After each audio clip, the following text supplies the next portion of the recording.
মাধ্যমে তাদের দাবি মেনে নেওয়া হয়েছে। একমাত্র 17তম নিবন্ধনধারী ছাড়া বাকি সকলের দাবি মেনে নেওয়া হয়েছে। তাহলে আমাদের সাথে কেন এত বড় পুরো? আমরা এর জবাব চাই। কি বলেন আপনারা? আমরা 17তম নিবন্ধনধারী সবাই আর বিচার চাই। আমরা বৈষম্যের শিকার। আমরা বাংলাদেশ সরকারের কাছে, বিশেষ করে শিক্ষা মন্ত্রণালয়ের ঊর্ধ্বতন যে সকল কর্মকর্তারা আছেন, আপনারা আশ্বস্ত করেছেন আমাদের দাবি মেনে নিয়ে অতি দ্রুত আমাদেরকে বিশেষ নিয়োগ নিযুক্তির ব্যবস্থা করেন। না হলে এখানে প্রত্যেকটা তাজা শিক্ষিত প্রাণ মৃত্যুর জন্য প্রস্তুত আছে। এখানে প্রত্যেকটা তাজা প্রাণ মৃত্যুর জন্য প্রস্তুত আছে। আমরা কাপড়ের কাপড় পরে আসার একমাত্র কারণ আমরা মৃত্যুর প্রস্তুতি নিয়ে আসছি। কি বলেন আপনারা? প্রত্যেকটা এই পেশা থেকে মানবের কাছ থেকে বিদায় নিয়ে আসছি, স্ত্রীপুত্র সন্তানের কাছে বিদায় নিয়ে আসছি। কারণ আমি এদেশের পরীক্ষা পাস করো, আমি কেন চাকরি করব না? আমার যে 4 বছর আমি মেধাবী হয়ে কেন চাকরি পাবো না?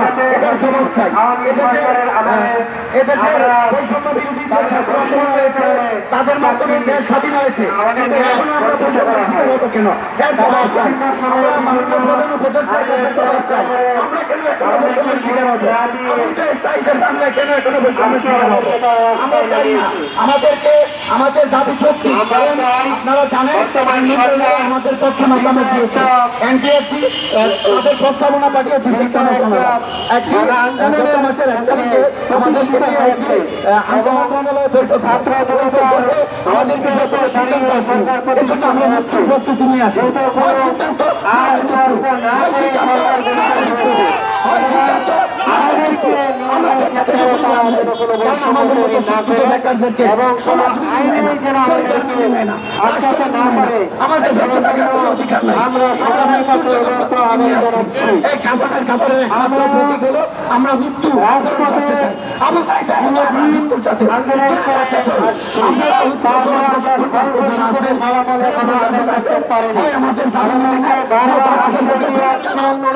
আমরা মৃত্যুর জন্য প্রস্তুত।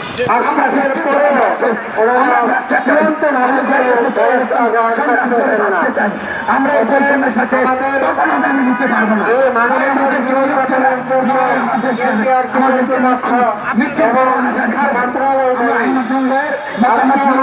আমাদেরকে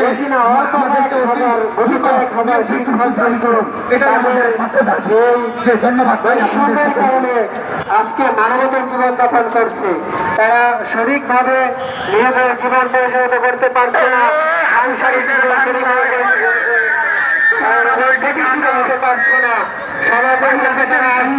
সমাজের সামনে সকলে অবহেলিত শুধুমাত্র তাদের আচরণের কারণে। অতএব আমরা সকলে চাই এই বৈষম্য হোক এবং অচিরে আমাদের এই দাবি, সঠিক দাবি প্রাণের হবে এবং আমাদের দ্রুত দাবি মেনে নেয়। আইন মন্ত্রণালয়ের মতামত আজকে